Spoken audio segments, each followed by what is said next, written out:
Hello everyone. तो आज की इस वीडियो में हम डिस्कस करने वाला है चैप्टर 26। चैप्टर 26 में हम जानेंगे provisions relating to offences affecting the administration of justice. Provisions जानेंगे इसमें जो ऑफेंसेस हैं जो अफेक्ट करते हैं एडमिनिस्ट्रेशन ऑफ जस्टिस को। ठीक है, तो चलिए इसमें स्टार्ट करने से पहले आप अपने पास सीआरपीसी का बिरेट ले लीजिए जिसमें आप मेरे साथ सेक्शन वाइज रीड करेंगे। इसमें जो सेक्शन 340 है, सेक्शन 340 बताता है procedure in cases mentioned in section 195। जो हमने अपनी लास्ट वीडियो में सेक्शन 195 जाना था, ठीक है, उसमें अगर जो ऑफेंसेस बताए गए हैं इनके अंडर जो प्रोसीजर चलता है, जो मेंशन अंडर सेक्शन 195, उसके अकॉर्डिंग इसके अंदर क्या प्रोसीजर रहेगा। ठीक है, जब उसमें कोर्ट क्या लेगी, जो भी कंप्लेंट रिसीव होती है, ठीक है, उसके बिहाफ पे उसमें कोर्ट का क्या प्रोसीजर रहेगा, उसमें क्या होगा। इसमें जो फर्स्ट क्लोज है वो बताता है when upon an application made to it in this behalf और अदरवाइज, मतलब कि जब एप्लीकेशन लगाई जाती है किसी पर्सन के थ्रू या उसके बिहाफ में, any court is of opinion that it is expedient in the interest of justice that an inquiry should be made into any offence refer to in clause b of subsection 1 of section 195। जो section 195 है उसमें जो subsection first है वो जो उसका close B है, ठीक है, उसके अंडर जो इंक्वायरी करनी है कोर्ट को, ठीक है, इन द इंटरेस्ट ऑफ जस्टिस, जो भी उसमें कोर्ट की ओपिनियन है, ठीक है, अगर उसको लगता है कि इसमें इंक्वायरी करनी चाहिए कोर्ट उसमें इंक्वायरी करेगी। ठीक है, जो अंडर सेक्शन 195 क्लोज फर्स्ट और जो उसका क्लोज बी है, ठीक है, इसके under which appears to have been committed, अगर कोर्ट को अपीयर होता है कि वो कमिट हुआ है, और in relation to any proceeding in that court, ठीक है, जो इन रिलेशन किस प्रोसीडिंग, जो प्रोसीडिंग चल रही है कोर्ट में, ठीक है, एज द केस में भी in respect of a document, किस रिस्पेक्ट में, जो अंडर सेक्शन 195 हमने बताया है वो किसके रिस्पेक्ट में होगा। ठीक है, respect of a document produced और given in evidence in a proceeding in that court, मतलब कि अगर कोई पर्सन एविडेंस दे रहा है, प्रोड्यूस कर रहा है कोई भी डॉक्यूमेंट, ठीक है, एज एन एविडेंस, ठीक है, उस प्रोसीडिंग में, सच कोर्ट में after such preliminary inquiry if any as it thinks necessary, तो कोर्ट उसमें प्रीलिमिनरी इंक्वायरी करेगी उस केस में। अगर कोई भी पर्सन प्रोड्यूस करता है कोई भी डॉक्यूमेंट और वो फॉल्सली प्रोड्यूस कर रहा है, ठीक है, या फिर वो फॉल्स स्टेटमेंट दे रहा है उस केस में, ठीक है, तो जो वो प्रीलिमिनरी इंक्वायरी करेगी कोर्ट, ठीक है, तो प्रीलिमिनरी इंक्वायरी में रिकॉर्ड करेगी फाइंडिंग टू दैट इफेक्ट, जो भी उसमें फाइंड होते हैं, ठीक है, उसके रिकॉर्ड बनाएगी और make a complaint thereof in writing. तो कोर्ट अपने बिहाफ पर, मतलब कि अपनी सुपीरियर कोर्ट को, जो कोर्ट है उसका जो सुपीरियर कोर्ट है वहां पर कंप्लेंट इन रिटर्न में देगी। ठीक है, send to a magistrate of the first class having jurisdiction, और उस मैटर को ट्रायल के लिए कहां पर सेंड कर देंगे, मजिस्ट्रेट ऑफ फर्स्ट क्लास को जिसकी जुडिक्शन में वो आता है। ठीक है, और take sufficient security for the appearance of the accused, और उस केस में जो अक्यूज्ड है उसको अपीयरेंस कराने के लिए उससे सफिशिएंट सिक्योरिटी ले जाएगी बिफोर सच मजिस्ट्रेट, ठीक है, मजिस्ट्रेट के सामने। और if the alleged offence is non-bailable, और जो ऑफेंस है वो नॉन बेलेबल का है, उसमें बेल नहीं मिल सकती है, तो अगर कोर्ट को उसमें जरूरी है कि उसको अक्यूज पर्सन को कस्टडी में ही रखना है, ठीक है, किसकी कस्टडी में, मजिस्ट्रेट की कस्टडी में, तो उसको मजिस्ट्रेट की कस्टडी में सेंड कर दिया जाएगा, ठीक है, उस अक्यूज को, अगर वो नॉन बेलेबल ऑफेंस उसने जो कमिट किया है, जो एलिज्ड होता है। ठीक है, और जो उसमें नेक्स्ट ई पॉइंट है bind over any person to appear and give evidence before such magistrate, और जो पर्सन है अदर पर्सन, ठीक है, तो वो बाइंड है, वो अपीयर होंगे और एविडेंस देंगे अपने, ठीक है, एज ए जिनकी गवाही होती है, वो बिफोर सच मजिस्ट्रेट आएंगे और वो अपीयर होंगे और अपना एविडेंस देंगे, और वो बाउंड हो जाएंगे, मतलब कि पर्सन आने के लिए, ठीक है, क्योंकि उनसे सिक्योरिटी ली जाएगी।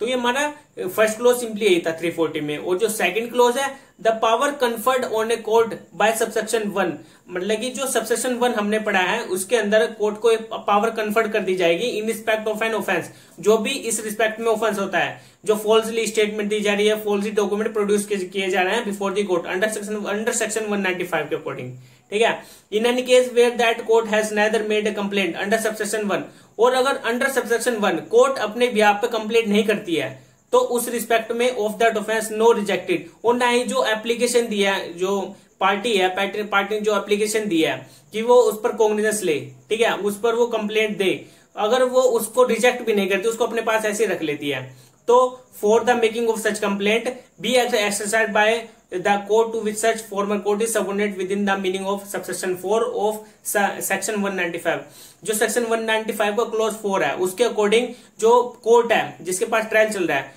वो जिसके भी कोर्ट के सबऑर्डिनेट होगा उसकी सुपीरियर कोर्ट को वहां पर वो पार्टी, ठीक है, जो एप्लीकेशन दे रही है वो वहां पर भी सीधा डायरेक्टली दे सकती है, ताकि उसके अंदर वो कार्रवाई करे जो फॉल्सली एविडेंस दिए जा रहे हैं, फॉल्सली स्टेटमेंट है, जो डॉक्यूमेंट प्रोड्यूस किए जा रहे हैं फॉल्सली, उस केस में, ठीक है, तो वो डायरेक्टली सुपीरियर कोर्ट में भी जा सकते हैं उस कोर्ट के। तो ये सेकंड क्लोज में है। और जो थर्ड क्लोज है, a complaint made under this section shall be signed, जो कंप्लेंट है उस जो हम सेक्शन पढ़ रहे हैं इसके अंडर वो साइन करेगा, ठीक है, जो कंप्लेंट की जा रही है बाय द कोर्ट, तो उस केस में वो उसको उसके ऊपर साइन करेगा, सिग्नेचर होंगे। Where the court making the complaint is a high court, जो कंप्लेंट है वो मेकिंग कौन कर रहा है, complaint is a high court, ठीक है, उस केस में वहां का जो ऑफिसर होगा उस कोर्ट का, एज अ कोर्ट में अपॉइंट, जो भी कोर्ट ने अपॉइंट किया है वो उसके ऊपर अपने सिग्नेचर करेगा कंप्लेंट के ऊपर, ठीक है। और जो बी क्लोज है, in any other case by the presiding officer of the court, जो प्रिजाइडिंग ऑफिसर होता है कोर्ट का, और bye such officer of the court, या फिर कोर्ट का जो ऑफिसर है एज अ कोर्ट में ऑथराइज, जो जैसे भी कोर्ट ने उसको ऑथराइज किया है इन राइटिंग, ठीक है, अपने बिहाफ में, तो वो प्रिजाइडिंग ऑफिसर क्या करेगा, उस पर सिग्नेचर करेगा सर्टिफिकेट जो भी कंप्लेंट है, ठीक है। और जो फोर्थ क्लोज है, in this section court has the same meaning as in section 195, जैसे भी कोर्ट के बारे में अंडर सेक्शन 195 में बताया गया है इस सेक्शन में भी ऐसे ही सेम रहेगा, ठीक है, मीनिंग। तो ये सेक्शन 340 था जो कि बताता है कि कोर्ट अपने उस पर मतलब कि अपने बिहाफ पर वो कंप्लेंट करेगी, ठीक है, कोर्ट खुद, किस केस में, जब फॉल्सली डॉक्यूमेंट दिए जा रहे हैं, फॉल्सली एविडेंस दिए जा रहे हैं, फॉल्सली स्टेटमेंट दी जा रही है। 341 में 341 सिंपली ये बात करता है अपील के बारे में। इसका जो फर्स्ट क्लोज है, any person on was application any court other than high court has refuse to make a complaint under subsection 1 और सबसेक्शन 2 ऑफ सेक्शन 340, मतलब कि अगर कोई भी पर्सन एप्लीकेशन देता है किसी भी कोर्ट में, लेकिन इसमें हाई कोर्ट को इंक्लूड नहीं किया है, मतलब कि इसमें हाई कोर्ट नहीं आएगा, अगर कोई भी अदर, ठीक है, किसी अदर कोर्ट के बारे में बताया है, हाई कोर्ट को इसमें इंक्लूड नहीं किया गया है, अगर वो रिफ्यूज कर देता है, ठीक है, उसमें कंप्लेंट करने से अंडर सबसेक्शन 1 और अंडर सबसेक्शन 2 ऑफ सेक्शन 340 के अकॉर्डिंग, जो भी हमने ऊपर पढ़ा है 340 में, जो इसका फर्स्ट क्लोज था और जो सेकंड क्लोज था उसके अकॉर्डिंग, अगर वो कंप्लेंट करने से रिफ्यूज कर देता है तो, और अगेंस्ट वोम सच है complaint has been made by such court, ठीक है, और जो कंप्लेंट है वो उसके अगेंस्ट क्या बाय सच कोर्ट करनी थी, ठीक है, तो उसके अगेंस्ट वो कंप्लेंट कर सकता है उस कोर्ट के अगेंस्ट बाय सच कोर्ट में अपील टू दी कोर्ट, मतलब कि वो अपील में जाएगा उसकी, मतलब कि उस कंप्लेंट को दर्ज कराने के लिए, ठीक है, उसके रिस्पेक्ट में जो 340 के अंदर जो फर्स्ट और सेकंड क्लोज था उसके अकॉर्डिंग वो अपील कर सकता है उसकी जो कोर्ट होगी, वो जिसके भी सबऑर्डिनेट होगा, ठीक है। तो which such former court is subordinate within the meaning of subsection 4 of section 195, जो सेक्शन 195 में जो सबसेक्शन 4 है उसके अकॉर्डिंग जो मीनिंग है, ठीक है, कोर्ट का, तो उसके अकॉर्डिंग जो कोर्ट जिसके सबऑर्डिनेट होगी उसकी कोर्ट में, सुपीरियर कोर्ट में अपील कर सकते हैं, ठीक है। एंड द सुपीरियर कोर्ट में thereupon after notice to the parties concerned, और जब उसको सुपीरियर कोर्ट को कंप्लेंट की जाती है आफ्टर नोटिस टू द, उसके बाद कोर्ट उन पार्टीज को नोटिस करती है, ठीक है, और डायरेक्ट करती है the withdrawal of the complaint, कि वो विड्रॉल करे, मतलब कि विड्रॉल करे अपनी कंप्लेंट, और एज द केस में भी making the complaint which such former court might have made under section 340, तो उस केस में जो कंप्लेंट की जा रही है फॉर्मर कोर्ट के through might have been made under section 340 के according, and if it make such complaint, और जो कंप्लेंट हुई थी the portion of that section shall apply accordingly, तो जो प्रोविजंस है इस सेक्शन का वो अप्लाई होगा अकॉर्डिंगली, ठीक है, जो इस प्रोविजन जो भी प्रोविजन है सेक्शन, तो इसके अकॉर्डिंगली अप्लाई होंगे, ठीक है। तो ये फर्स्ट क्लोज सिंपली बताने की कोशिश कर रहा है, अगर सबऑर्डिनेट कोर्ट उसमें अपनी कंप्लेंट नहीं करती है, ठीक है, या फिर वो फॉल्सली उसमें कंप्लेंट कर देती है, तो जो वो पार्टी है वो अपील में जा सकती है उसके अगेंस्ट, ठीक है, जो कोर्ट है अगर वो कंप्लेंट करती है उस पर्सन के अगेंस्ट, किस केस में, कि उसने फॉल्स एविडेंस दिया है, ठीक है, फॉल्स डॉक्यूमेंट दिया है, फॉल्स स्टेटमेंट दिया है, उस केस में जो अंडर सेक्शन 195 में बताया गया है केस के अंडर, तो वो पार्टी है वो अपील में जाएगी उस कंप्लेंट के अगेंस्ट, और जो पार्टी जा रही है उसकी सुपीरियर कोर्ट में, तो वहां पर कोर्ट उसके अंदर देखेगी कि उस कंप्लेंट को विड्रॉल करना है या नहीं करना, तो उस केस में अगर लगता है कि उसमें विड्रॉल करना है तो वो उस कंप्लेंट को विड्रॉल कर सकती है कोर्ट, ठीक है। तो सिंपली फर्स्ट क्लोज यही बताता है। और जो सेकंड क्लोज है, an order under this section, जो ये सेक्शन है इसके अंडर कोर्ट ऑर्डर दे सकती है, and subject to any such order, an order under section 340, तो अंडर सेक्शन 340 के अकॉर्डिंग वो ऑर्डर देगी, shall be final and shall not be subject to revision, मतलब कि ये फाइनल होगा जब वो अपील में जा रहे हैं अंडर सेक्शन 1 के अकॉर्डिंग, तो वो फाइनल जजमेंट ऑर्डर होगा जो भी कोर्ट देगी superior court, and shall not B revision, मतलब कि उसमें रिवीजन के लिए भी नहीं जाया जा सकता। तो ये 341 था अपील से रिलेटेड। और जो 342 है पावर टू ऑर्डर कॉस्ट, मतलब कि कोर्ट के पास ये पावर है, वो किसी भी पार्टी को बोल सकते कि कॉस्ट पे करे under the court. Any court dealing with an application made